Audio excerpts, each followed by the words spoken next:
Hello, sorry.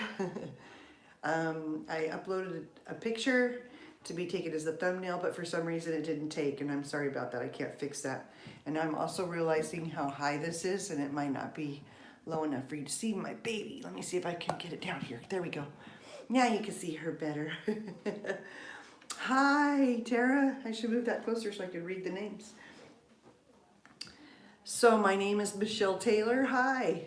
I'm a mom of 13 kids. I can't believe I'm saying that. I've been married to my sweetheart for almost 30 years now. And we just welcomed this baby into our family yesterday. She's been growing in my belly, and she's had so many mysteries for us to solve that I thought I would share with you her birth story so I could help you see the mysteries that we did solve. And with her being a special baby, there's a lot of awareness that needs to go with that. And I'll tell you why, because I had no idea about this baby, what she would come out like for sure. There was not a guarantee one way or another. And so everything I did, I just did from what I know from before, and everything has turned out great. So like I said, my name is Michelle. I have 13 kids now. I have 9 boys and 4 girls. Here's number 4. She's a sweetheartie. Oh, thank you, Erin. You guys are so sweet. Hi, Darlene. Oh, everybody, thank you for being here. So I'm going to tell you the story about her birth, and I'm not going to spare you any details unless it freaks you out. Then you'll have to fast forward it on those parts, because I don't want to sugarcoat it, and I don't want to paint something. Now, obviously, if you go to my page from the last couple of days, you will see the things I'm talking about up till now. The birth story will have a video that goes with it eventually, probably in a week or two. It's going to take a collaboration between me and my photographer to make sure we get it all done. And that might just take a minute because I'm kind of occupied. And so is she. She has a life outside of photography. So here's the thing. I've had a couple of false labors over the last 10 days. And it didn't make any sense. I've had 12 other babies, including a miscarriage. That's not including a miscarriage that I had years ago in about 2001. And I kind of know how the birth process works, right? I've been a midwife. I've helped in a lot of births, and I understand the process of birthing. And I understand the process of how life is brought into this world and how we maintain it. Well, I'd had 2 false labors, and they were different than false labors that I'd thought before, because there was actual signs that showed I should be in labor and completing the labor. But for whatever reason, the baby got as close to where she could be before she came out that she could be. And then the same thing happened on the second time. She got even more near where she needed to be, and it just didn't make any sense, because the second time I was dilated to a 4, and I always go into full-blown labor after I dilate to a 4. I always go to a 4.5, to a 5, to 6, 7, 8, 9, and 10, and delivery, like a baby should. But with this little girl, this little sweetheart, we didn't know what was going on and why that was the case. Sure, I assumed it might have something to do with the fact that she's Down syndrome. There's not a lot of information or studies on Down syndrome babies. I couldn't find out if I was to expect a normal labor or a stalled labor or problems in labor. I just wondered, how do Down syndrome babies come out? Do they do it the same? Do they have the same instincts? Do they move it down at the same? Or are they confused when they're in there? Does it make sense to them? And I had no idea. I couldn't find enough information on it. I have heard of a few people having home births with their Down syndrome babies, but that's what I was going to tackle. And a lot of people were naysayers and had a lot of negative things to say, because she does have a couple heart defects, or they have been detected. One is a hole in the lower part of her heart, and one is in the higher part. And if I have my husband on here, he can explain it more in detail. He's a paramedic and remembers all this stuff. I forget it all unless I write it down, because it's not something I've dealt with a very long time. But she does have a pretty severe, what was supposed to be a severe heart defect on the top, in between the top 2 ventricles of her heart. Well, the problem is that there was a chance some of them could close. Part of it could close, it could heal, it could do some kind of healing. But the biggest worry was that when she was born, if we ended up needing to go to the hospital, we had a perinatologist for high-risk specialists.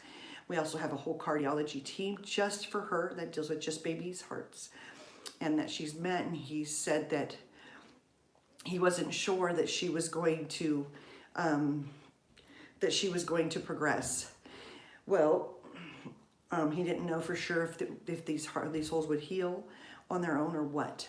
So when it came time, talking to my midwife, who's a nurse practitioner, I told her what the concerns were and what they're finding, and did she think that I still could have a home birth, because this was above things that I'd ever dealt with, home birthing.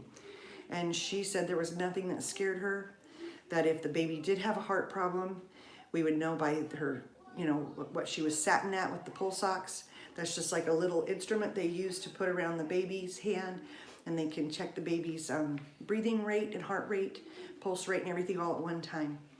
And that was going to help us. We were going to have to, keep checking her every 2 hours to find out what she was satting at. And that means how much air her lungs are actually taking in, like how much they're able to actually breathe on their own, because there was going to be a chance that she wasn't going to be able to breathe on her own, that this heart problem was going to interfere with that, and she'd have to be rushed to the hospital to be checked out so that they could start surgery and the things that they needed to do. Otherwise, they were going to postpone the surgery until she's about 4 months. They would just put a band on her at that time, and then at 6 months, they were going to do actual repair surgery.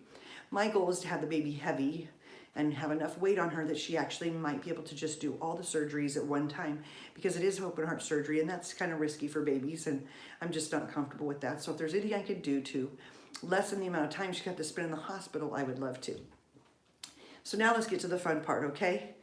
The fun part is that the day she was born, I wasn't sure, but I have a really fun thing I did, and that was on my camera, on my phone. I had put in my things to do for the day yesterday, and this was at 7 something in the morning, and I, put to go over the bills and to combine that with car and purse day, and to, I got my routines done in the morning and got ready for the day, but I was trying to decide to get fully dressed or to just wear more comfy clothes, because I didn't know it was going to happen, but I could feel something was a little bit different, and I was like, So I put on my list of things to do after I went through the bills to have a baby. And so then the baby, was on the list of my things to do today, and that was yesterday. Really funny, because I wasn't sure that she would actually come, but I was like, just in case. And it's kind of fun because that's the 22nd. It was the 22nd, which is also George Washington's birthday, so we're really excited about that. We have his and Abraham Lincoln's pictures hanging up on the wall downstairs for the kids' school, because this is, President's Month, and that's what we celebrate. And so it was really kind of fun. Well, this little bean was inside, and do you know, I have a good combination, an herbal combination called a polygene formula, as well as lobelia and cayenne. Taking 1 lobelia, 1 cayenne, or 2 lobelia, 1 cayenne. And I'm taking that 2 or 3 times a day, always before I go to bed so I could sleep well. And I couldn't tell I was having a baby by contractions. And I have proof of that, because that morning I did a video. And that afternoon, or whenever I did the video, I know I did a picture saying, is today the day? Is this Labor Day? I put that on Instagram. And then the next picture I took, I said that she is, let's see, the second picture, I said I was dilated to a 7. And in that video, I was like, look, this is how it is. I really wasn't feeling, I could feel the pressure from the contraction. I could feel the tightening on my stomach, but it didn't hurt at all. I didn't feel any pain. So I was like, is this really gonna bring a baby about? Because I'm not feeling a lot. And I still wasn't feeling a lot of pressure on the dilation, even when I was at a 7. So I had the midwife check me, and sure enough, the baby was having a hard time and needed to go to the front of the cervix, and she wasn't quite at the front. So she pulled on the cervix a little bit to make sure the baby came down a little more. And sure enough, that pull that she did, that was a little bit painful. Kind of like when a doctor checks you or strips your membranes is kind of how it felt. And I didn't mind because I was sitting at a 7 for about almost 2 hours, and that's not normal for me. So I was a little nervous about that. And I had told her, you know, I'm worried about the baby's heart rate, because let's check her heart rate again, because I fear that she's got a cord around her neck and under her arm or something that's not allowing her to come down, because it doesn't make any sense why she hasn't come down yet. You know, from all these other babies that are born vaginally that are Down syndrome, they still come vaginally, so why isn't she coming down? It didn't make any sense to me at all. And, oh, she's stretching. It didn't make, oh, she's so precious. It didn't make sense to me why she was not coming down. So when she was at a 7 in dilation, or I was at a 7, but she was supposed to be coming down, we did that and pulled it to an 8. And sure enough, I sat at an 8 for a little while. The midwives needed to take a break. They're both nurse practitioners, like I said before. And they needed to eat. They hadn't eaten yet that day, and it was like 3 or 4 o'clock. And then we checked the baby's blood pressure before that, and she said, well, I would be concerned about the baby's heart rate. I meant heart rate, not blood pressure. I would be concerned about the baby's heart rate if it was dropping with contractions, but it's not. It's staying strong. So there's nothing that's telling me that she's got a cord around her neck. Otherwise, it would be dropping. I'm like, you're right. So what could it be? What could it be? And it just didn't make any sense why she wasn't coming down. So again, after an hour at an 8 and she wasn't there, we went ahead and pulled the cervix forward a little more. We need to pull it down and forward more. And then she was able to come down. And I'm actually sitting where I labored, because once I was about an 8, I started to feel the contractions, and I was rocking, and I was doing my pelvic rocks, you know, where you tuck your tailbone in and come back and forth. And I was, you know, getting in and out of the bathtub, because I decided I was definitely going to be in the bath, not with water, but in the bath, so that it could clean up easy, and then I could take a bath right after without having to climb in here, in case there was any problems with me. Because that wasn't another reason we had a nurse midwife here, was because not only did I need one for the baby, but I needed one to make sure I was okay, because I'm older and I did have some hemorrhaging last time, and I just wanted to make sure I was going to be okay, because I don't want to die. I want to be able to have my baby and raise my kids. I finally have my 13 kids. Why would I want to die now, right? So I'm excited, and but I'm wanting to make sure I'm fine. So then I was laboring in here, like I said, and I kept going potty and kept doing stuff. But then once she was at a 9, there was no stopping her. And I had my little pot right here to the side that had hot rags in it, ready to go. And I just put those hot rags on my perineum, and my husband was putting them on my rectum. He was right here behind me. I was actually in the tub squatting with contractions, and I would kind of get on my knees or rock a little bit when I wasn't contracting, and then when the contraction would come, I would squat and allow for that baby to come. And I kind of grunted with her the last couple of pushes. I could check myself inside, and I could feel the sac of waters bulging. And I was really excited about that, because once I could feel it, I know we're close. The next contraction, I could feel the bigger bulge. And I said, grab a rag, here we go. And I knew she was coming down, and I felt that pressure, and I felt her head, and whew, that's intense right there, you know, because there's this little opening, and then there's a head sitting right in there, and I'm cradling it just the direction the baby's coming out, because I'm looking on the outside. And that head is just leaned up, right up against there, right? And it's bulging, but I can feel the water too. And I'm like, oh my gosh, whew, it's intense. As I open up and that baby's head comes through, and I said, grab cameras. She's in the coal. That means she's in the sack. She's coming out in the coal. And I started grabbing it, and no one could get behind me. I don't even know if we got a picture of it. I haven't even seen the video, because my husband didn't have his camera on him. We didn't have any. But here she comes. She's in a bag, and I'm like, crap. I'm thinking, thinking I'm gonna need to check for a cord and all this stuff. And instead she's in the coal. So that's not hurting her. It's not yanking on her because she's still inside the bag. And I hurry and lean back. She comes all the way out and I just realize she's in the bag. I just break the sack and get the water off, and she lets out her little cry, and then I lean back in the tub, and we start filling some water in the tub so we can start rinsing it out. And I notice immediately she's definitely Down syndrome. I could see it. It's fine. She's Down's. So I'm watching to make sure she can breathe, making sure her lips aren't turning purple. I'm like watching.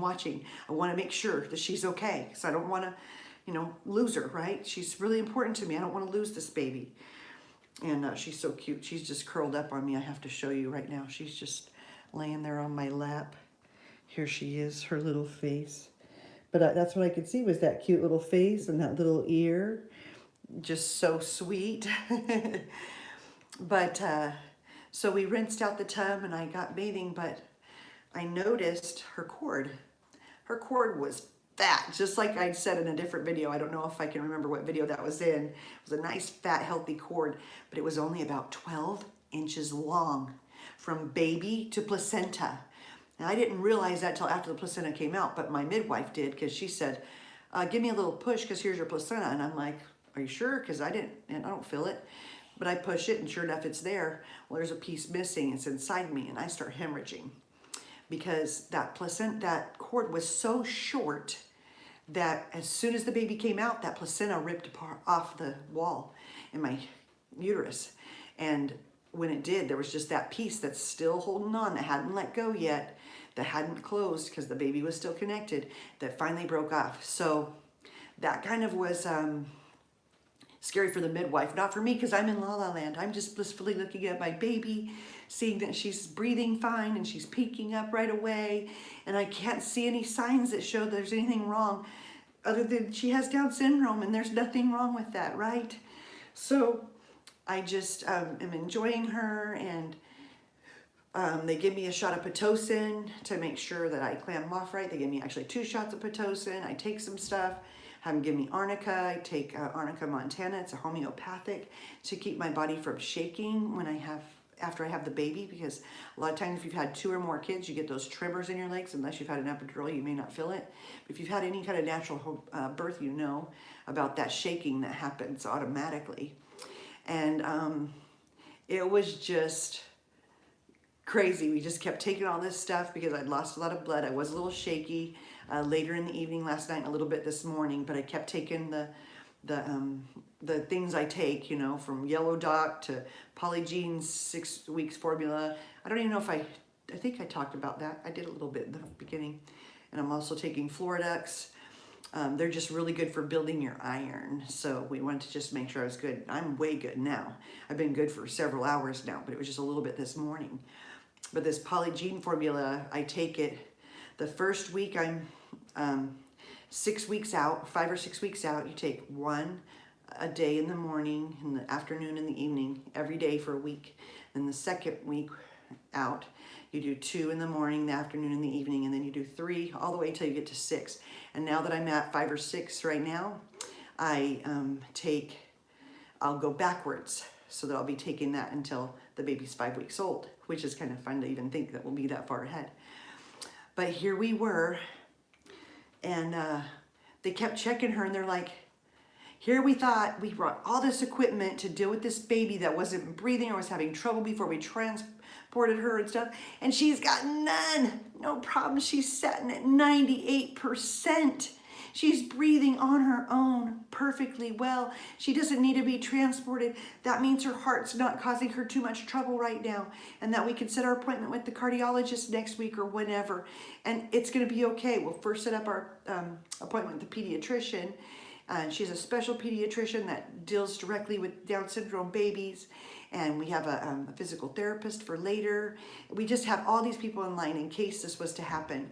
And now I'm just so much more excited because she's doing so great, and she sleeps perfect, and she eats. That's another thing they're always worried about with Down syndrome babies. They can't nurse, and I understand there's a lot of them that can't. A lot of them they have to bottle feed, or if they have cleft palates, there's more trouble, but some of them can nurse just fine. At least try, put in the effort. And so I did, and guess what? She's a good nurser. She nurses strong, just like my 10th baby did.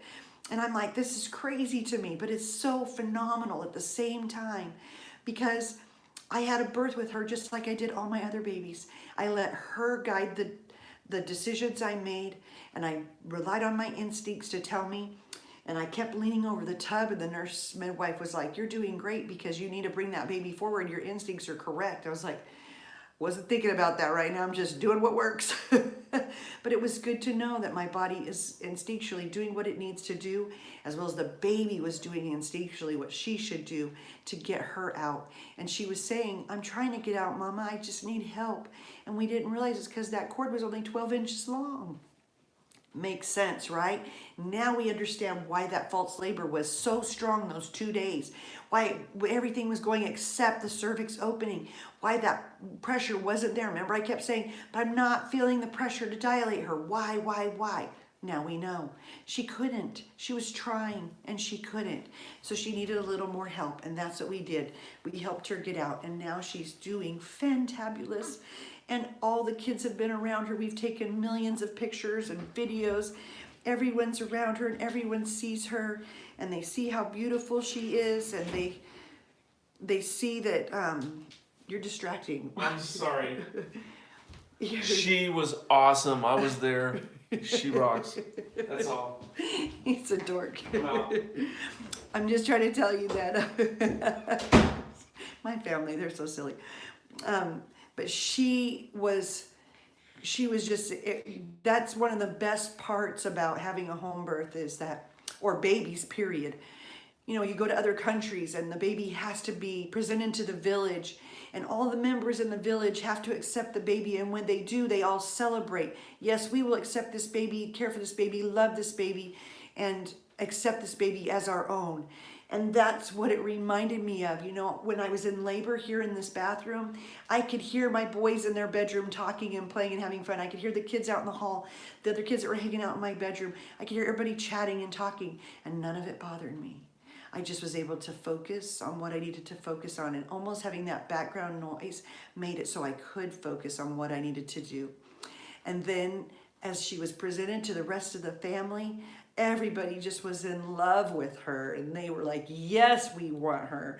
My little 9-year-old was like, Mommy, she's so beautiful. Why do you make such beautiful babies? I don't know if I can really take credit for that. But we love her, and we will have her, and I think you guys will too. Everybody said such nice things. Oh, darling. But here she is, and she's just in her little glorious arching her back, stretching right now. She's already eaten, so she's nice and full. But yeah, she's so little, her clothes are falling off of her. But yeah, this is her. This is our Millie Rose Taylor. She is our 13th baby, and she's a breeze. She's been so fun to nurse, so fun to just hold, and she just cuddles, and everybody just loves her because she's just so precious. And I hope that you do too. Oh, I'm so glad, Erin. Thank you. Oh, we're just so excited to have her. Now let me read these comments. I might take it out into the other room because it's a little hard to be sitting on this tub, if you know what I mean. And I'll walk slow so I don't drop anything. I'll give you a nice close-up of my nose.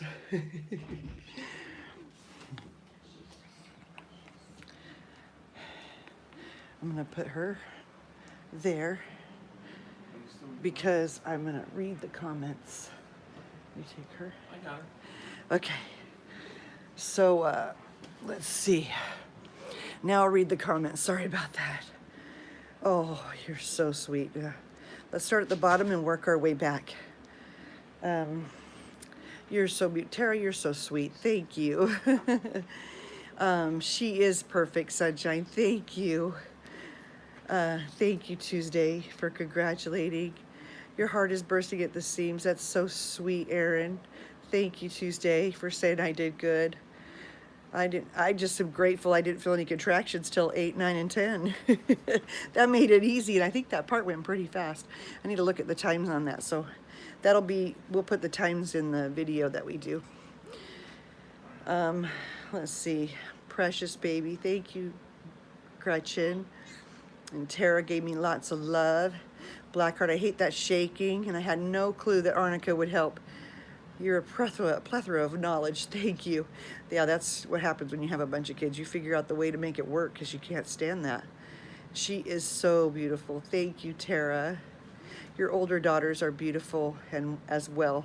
A beautiful, loving family. You're so blessed. Thank you, Erin. Oh, sweet mother of Millie Rose. What a beautiful name. Thank you, Fran Apple.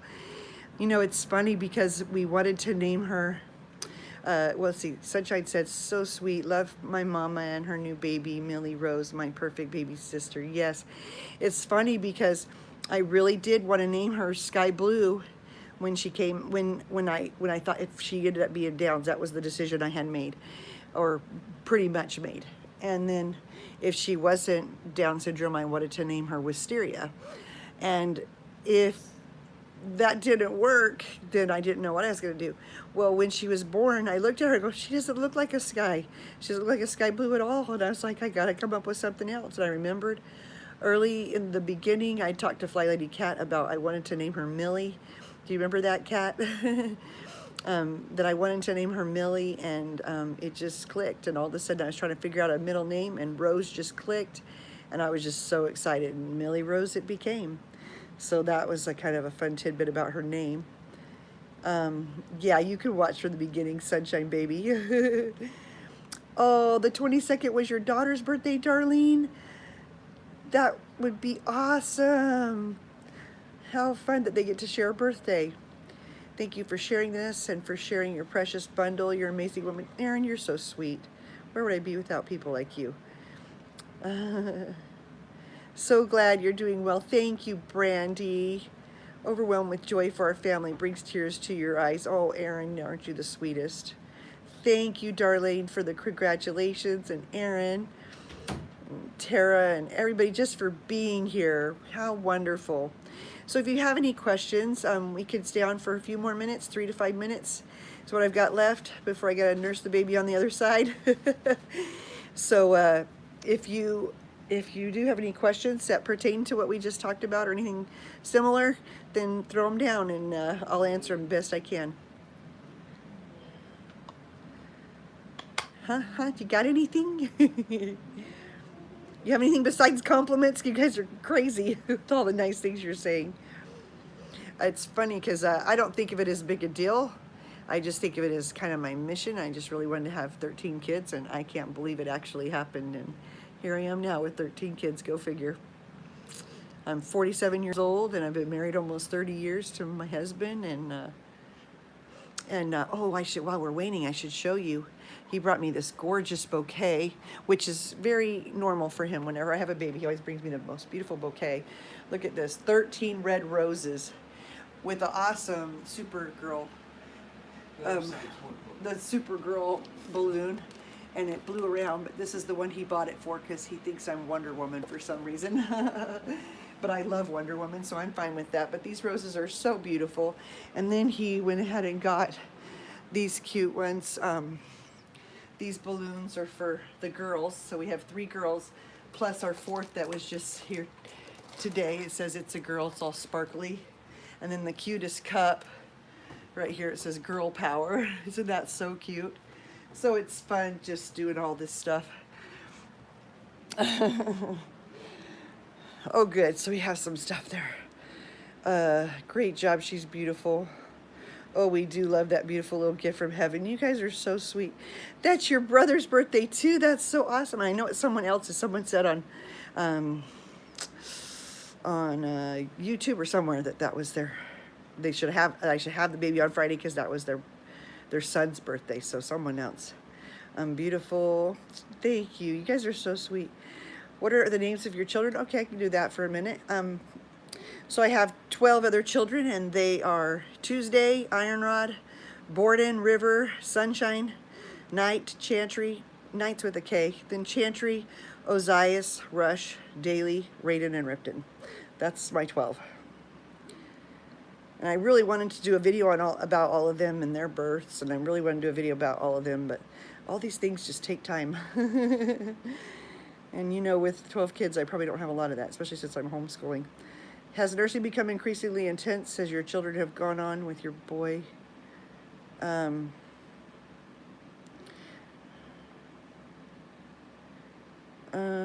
not sure what you mean by that, CK, about the nursing question.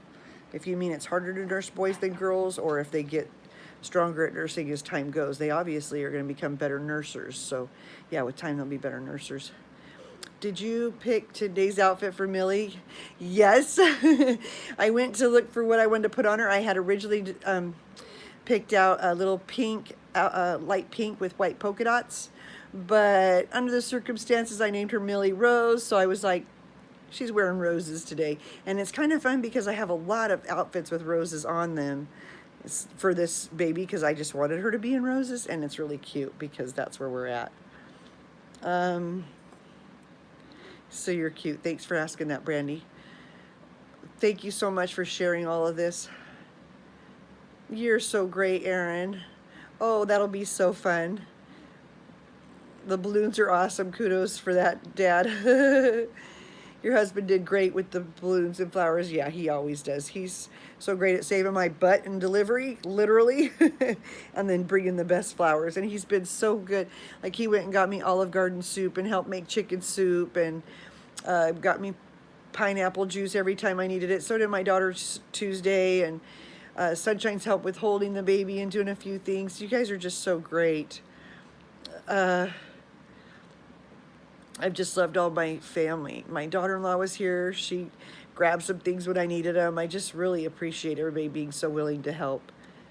Trying to raise twin boys. Oh, yeah. Oh, no, your twin boys will get easier every year. Don't worry about that, but you've got to take them places. Take them outside, somewhere with containing. Like you don't want them to be able to just run for miles where you can't get them, where it's a closed-in area, but take them to do stuff. Or if you go on a hike or whatever, you're going to need a lot of help. Don't do it by yourself. But just know that life will exist after 2. By the time they're 2, you think you're going to lose your mind. I understand that, Chelsea. That is rough. But I couldn't believe it. When they were 3, they were so much better. When they were 4, they were darling, and now they're just adorable, and I wouldn't trade it for anything. So if you have any more babies, you won't be sad. Just give yourself another year or 2. I think they will be, just right now for the first couple of days, because normally if you were a mom in the hospital, you wouldn't have visitors necessarily other than popping in for a second. But by the time, you know, you're in the hospital for a day or 2, then you would go home. So I'm like, let me just wait a day or 2 before people start coming. And it's just, we have a big family, so I don't really want to burden people with that. Oh, the 22nd. Oh, wait, do you mean, what was your mom's name, Fran? Because I'm not sure if that was written. Oh, birthday. It was her birthday. That's so awesome. Glad I read that next one. I'd have been waiting for a response. You have 10 children, 2 losses, and the 8 were home births too. Oh, Pamela, you rock. Thank you for sharing that with me. So glad you're on here. All of you, I'm so glad you're here. How fun is this, right? Connecting across the miles. But with the middle names, it makes it even more awesome, like Daily Joy. Yeah, because I shared the names. Yeah, if you heard the kids' middle names, you'd have a lot more fun. So I'll have to do that. As you nursed, it got increasingly painful. No, anytime you have uterine cramps when you've had a baby, I promise you have to go use the potty. That's all you have to do. Every time it hurts, you have to go potty. Even if you just did it 5 minutes prior, you have to go potty. That's all your body needs, is to empty your bladder. And then it won't hurt anymore. So you might have to stop the baby from nursing so you go potty, and then it's all better. Trust me, I know. I do have a P.O. box. Thank you, Darlene. I will post it after I finish this video. I'll post it under the description box below. Oh, I feel the love, and it just makes it so fun. Yeah, they are a ton of work. But you'll look back and you'll just be like, dang, we survived that? That's awesome.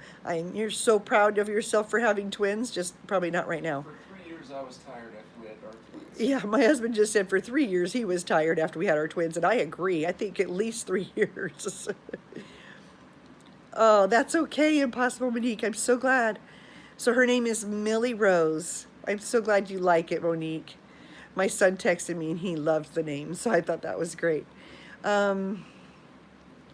Oh, good. I can't wait to try that. Don't worry about it taking so long. I couldn't eat it until after the baby's born anyway. Oh, yeah. I don't like being sick. Don't worry, Debbie. That happens. Of all people, I know that happens. I say, oh, I'm going to post this, da-da-da. And then 3 days later, I still haven't posted it. It's kind of like, oh, I'm going to post my vitamin regimen, and I'm going to post my what you need to have a home birth. And then, have I done that yet? No. Why? Because things came up. Did I videotape some of it? Yeah. But I didn't put it together yet because I had a baby instead. Forgive me. Thank you, Mallie. Thank you, Monique. That's so great. Well, I hope you guys enjoyed this video, and I hope that you learned a lot, and I hope that you understand that that home births aren't for everyone. If you're too scared to have a home birth, don't try it.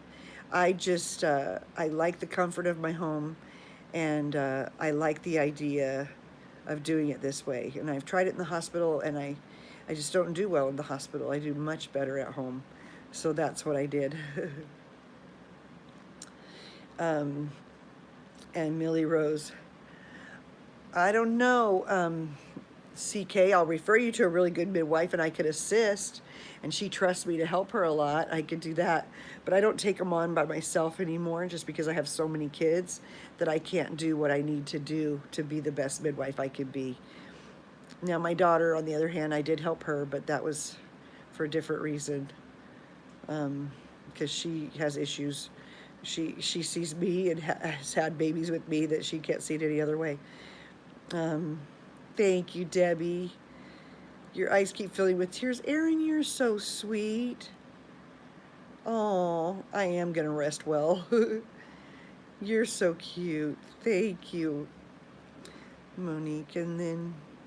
thank you. Well, Gretchen, it was so good to have you here. I hope you guys can all watch it again. Thank you for all who have tuned in and who've been able to watch this, whether you were here with the live. There's a lot of new people on here now, and if not, if just for anybody who has who watches the replay, we're so glad to have you. Thank you so much. I love comments.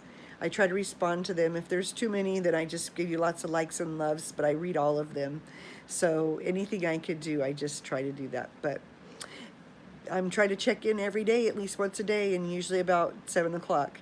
Between 5 and 7, I will come on. So we'll talk to you soon. You never know, though. I sometimes surprise earlier, right? I'll try to put it on Instagram. My Instagram account is Got Kids, Keep It Real. So you can look me up on there, or you can look me up on Facebook, Got Kids, Keep It Real. And both of those places you can find me, and I'll usually post what time I'm going to go live, but not always, so we'll see.